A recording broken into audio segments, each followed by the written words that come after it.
Let's move on to third part of our story and let's discuss difficult word meanings extracted from this part. So first word is mumbled. It means to say something indistinctly and quietly, yani barbarana. Second word is rind. It means the tough outer skin of certain fruit, especially citrus fruits. इसे हम कह सकते हैं सख्त छिलका किसी fruit का. Third word is approvingly. It means in a way that shows that you believe that something is good or acceptable, yani रजामंदी से. Fourth word is fig. A tree that grows in warm places or its soft, sweet, edible fruit. इसे उर्दू में हम अंजीर कहते हैं.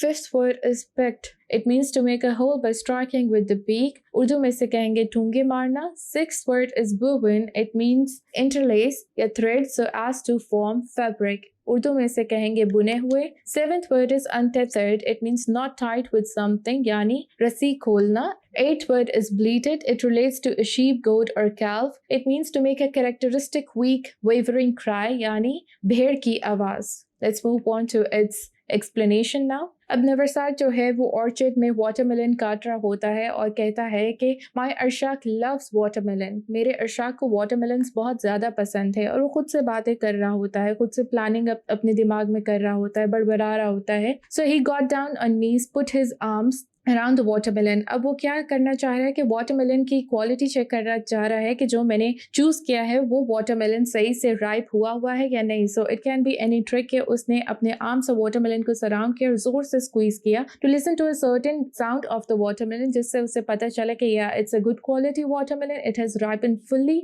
और फिर जो है उसने अप्रूविंगली नोट किया कि या it's fine. So it can be any trick. जैसे हम लोग अगर वाटरमेलन चेक करते हैं तो we knock on the outer surface of the watermelon और उसकी आवाज़ से हम लोग भी पता लगा लेते हैं.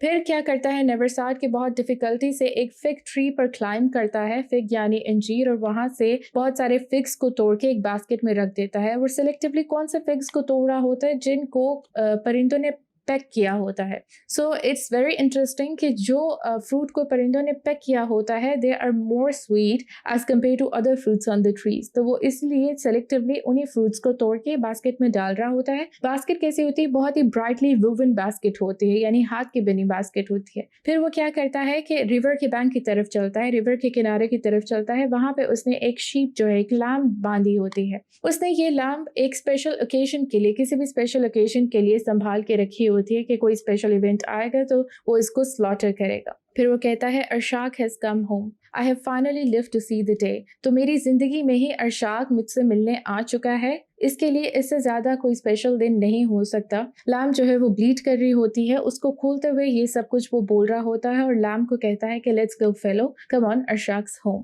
Thank you.